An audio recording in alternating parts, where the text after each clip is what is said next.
निजर न्याय्य दाबी राजपथ को ओह्लाइछन्ति केन्दुपत्र तोलाली और कर्मचारी संघ। गत शुक्रवार राज्यर प्रत्येक पंचायत में कला ब्याज परिधान कर शह शह श्रमिक विक्षोभ प्रदर्शन करुछन्ति।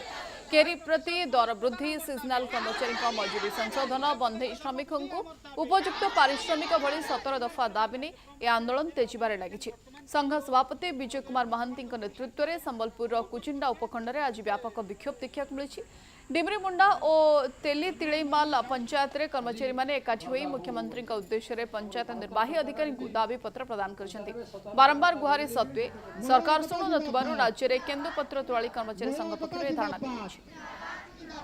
राज्यव्यापी आज चली केन्दुपत्र कर्मचारी संघर आंदोलन राज्य सरकार को विभिन्न समय दाबी उपस्थापना करथिले आज पर्यंत बंधाली तोलाली बा सीजनाल कर्मचारी मानकर कौनसी समस्यार समाधान हो नहीं किंबा कौनसी प्रकार तांकर सहित आलोचना करा जाउ नहीं। सीधा सड़क आम सहित अच्छा राज्य सभापति सहित आलोचना करवा।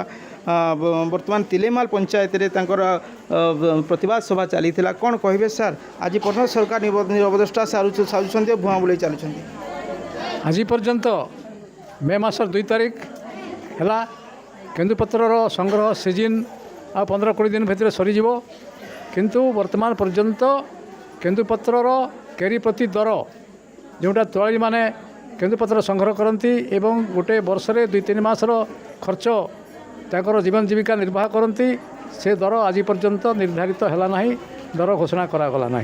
तेणु सीजन सरीवा को बसिबो तथापि हबार फल सरकार जो उदासीनता, सरकार अवहेला एवं ये विलंब जनित कार्यकलाप सरकार को सतर्क करने एवं तोलाली श्रमिक कर्मचारी मानकर जो लक्ष लक्ष अच्छा ओडिशा रे तांकर प्रति बड़ा उदासीनतार विरुद्ध में आज ये प्रतिवाद सभा सरकार का नीरवता को भांगापी उदासीनता को भांगापी प्रतिवाद करा जाउछि। भोटर पूर्वर से मैनिफेस्टो धरिक आसिले जे मु जेतेबेले सरकार को आसिले केरी प्रति 2 टंका एवं 100% बोनस आपण मान को प्रदान करिवे बोली ठकिकी प्रतारणा करी आमर तोलाली माँ एवं सीजनाल कर्मचारी भोट आदाय कर से नहीं।